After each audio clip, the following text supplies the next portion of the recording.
रोज एक नई कहानी देखने के लिए चैनल को सब्सक्राइब करें और बेल आइकन दबाना ना भूलें। ज्योति अपने पति के मरने के बाद अपनी सास माला के साथ, अपनी ननद नैना और नंदोई समीर के साथ उनके घर में रहती थी। ज्योति की ननद बहुत अमीर थी।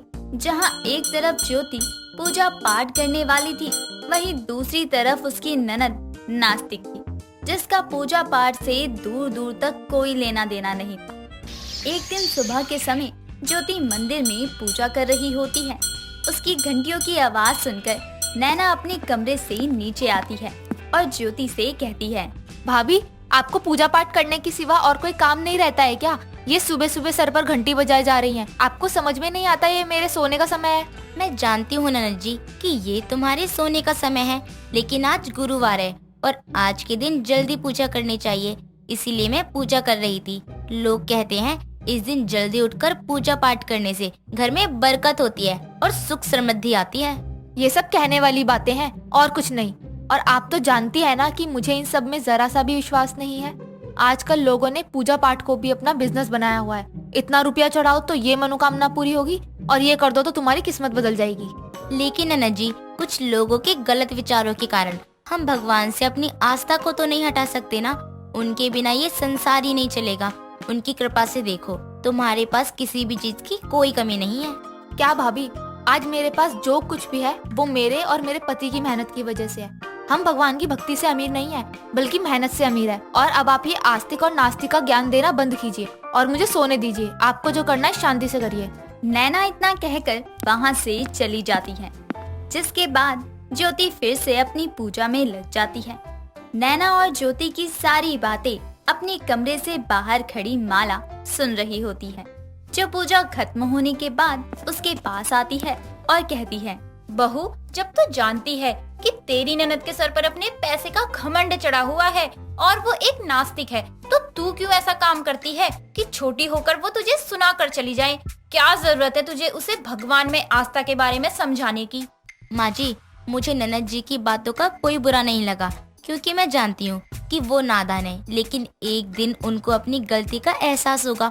वो अपने इस नास्तिक के पोशाक को उतार फेंकेंगी। लेकिन मुझे पसंद नहीं है कि वो तुझे कुछ बोले। अगर तू कहेगी तो हम अपने घर वापस चले जाएंगे। हम तो यहाँ सिर्फ दामाद जी की इच्छा के कारण रुके हुए हैं। माँ जी, आप ऐसा कुछ मत सोचिए। मुझे यहाँ कोई परेशानी नहीं है और न ही मुझे ननद जी की बातों से कोई परेशानी है।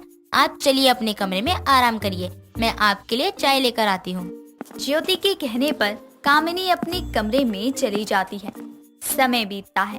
तभी एक दिन ज्योति रसोई में खाना बना रही होती है।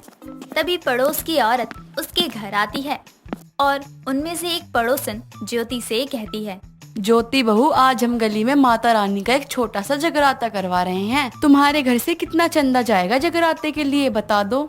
आंटी जी, जितना आपको ठीक लगे आप उतने की पर्ची काट दीजिए। अब माता रानी के जगराते में हम जितना दे सकते हैं वो भी कम है, इसलिए आप अपने हिसाब से पर्ची काट दीजिए। मेरी अमीर ननद के पास किसी भी चीज की कोई कमी नहीं है। दिल तो तेरे जैसा होना चाहिए बहू, एक बार भी मना नहीं किया। तो ठीक है, मैं तेरे घर से 5,000 की पर्ची काटती हूँ माता रानी के जगराते के लिए। नैना की पड़ोसन इतना कहकर जैसे ही माता के जगराते की पर्ची काटने चलती है, तभी नैना वहाँ आती है और ज्योति से कहती है, भाभी, आपका दिमाग तो ठीक है। आप ये बेकार के कामों के लिए मेरे घर के पैसे पानी की तरह बहा रही हैं। खुद कमाने नहीं पड़ते हैं ना, इसलिए फ्री का मिल रहा है, जितना मर्जी दे दो। कौन सा अपने जेब से जा रहा है? ननद जी, इतनी भी नास्तिक होना अच्छी बात नहीं है। मैं बेकार काम के लिए पैसे नहीं दे रही हूँ, बल्कि माता रानी के जगराते के लिए दे रही हूँ। जिस चीज में मुझे विश्वास ही नहीं है, मैं उसमें अपने पैसे क्यों बर्बाद करूँ? ज्योति बहू, तेरी ये अमीर नास्तिक ननद तो बहुत घमंडी है। जहाँ भगवान में आस्था ही ना हो, वहाँ से हम भगवान के कामों के लिए कुछ नहीं ले सकते। रख तू अपने पैसे अपने पास। पड़ोसन इतना कहकर वहाँ से चली जाती है। ऐसे ही कुछ दिन और बीतते हैं।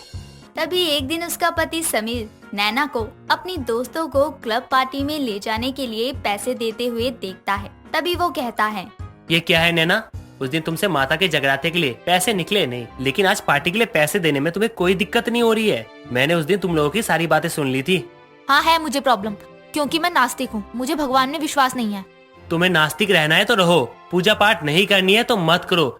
लेकिन भगवान में किसी की आस्था का मजाक मत उड़ाओ, समझी? वरना याद रखना कि भगवान की लाठी में आवाज नहीं होती। समीर इतना कहकर वहाँ से चला जाता है। समय बीतता है। तभी एक दिन नैना अपने भाई के जन्मदिन पर अपने सभी घर वालों के साथ मंदिर में गरीबों को खाना खिलाने के लिए जाती है और मंदिर के बाहर ही खड़ी हो जाती है। तभी ज्योति कहती है, क्या हुआ ननद जी, तुम मंदिर के बाहर ही क्यों रुक गई? चलो हमारे साथ मंदिर में। भाभी, आपको समझ में क्यों नहीं आता कि मैं भगवान में विश्वास नहीं रखती हूँ? मैं नास्तिक हूँ, आप जानती हैं, तो मैं क्यों जाऊंगी मंदिर? मैं आप लोगों के साथ आ गई, वही बड़ी बात है। मैं सामने चाय की शॉप पर जा रही हूँ, आप लोग मंदिर से हो आइए। बहू तू चल, इसे कुछ भी समझाने का कोई फायदा नहीं है, रहने दे इसे यहीं। भगवान दिल से की हुई पूजा को स्वीकार करते हैं, जबरदस्ती की हुई पूजा नहीं। हाँ भाभी जी, माँ ठीक कह रही है। अब हम लोग चलते हैं, वरना भीड़ हो जाएगी। हाँ हाँ, जाइए जाइए, फ्री का मिल रहा है, वेस्ट करिए खाना भी और पैसे भी। भाई के जन्मदिन पर जितना पैसा आप लोग गरीब को खाना खिलाने में लगा रहे हैं, अगर उतना पैसा आप देकर कहीं अच्छी जगह पार्टी रख देते तो एक नाम भी हो जाता और भैया की आत्मा को शांति भी मिलती। मेरे बेटे की आत्मा को शांति तेरी पार्टी से नहीं मिलेगी, बल्कि गरीबों को खाना खिलाने और पूजा से ही मिलेगी, क्योंकि तू नास्तिक है। मेरा बेटा नास्तिक नहीं था। चलो सब। माला इतना कहकर अपनी बहू और दामाद को लेकर मंदिर में पूजा करने के लिए चली जाती है। जहाँ एक तरफ उसके घर वाले मंदिर में पूजा करके गरीबों को खाना खिला रहे होते हैं, वहीं दूसरी तरफ नैना चाय की स्टॉल पर बैठी फोन पर बातें करते हुए चाय पी रही थी। तभी एक ट्रक उसकी तरफ बहुत तेजी से बढ़ रहा होता है। ये देखकर नैना बहुत डर जाती है। साथ ही माता की मूर्ति ला रही टोली के लोग भी घबरा जाते हैं और मूर्ति को बीच सड़क पर छोड़कर इधर उधर हो जाते हैं और वो ट्रक मूर्ति से टकराकर दूसरी तरफ घूम जाता है और जाकर एक पेड़ से टकरा जाता है, जिससे नैना की जान बच जाती है।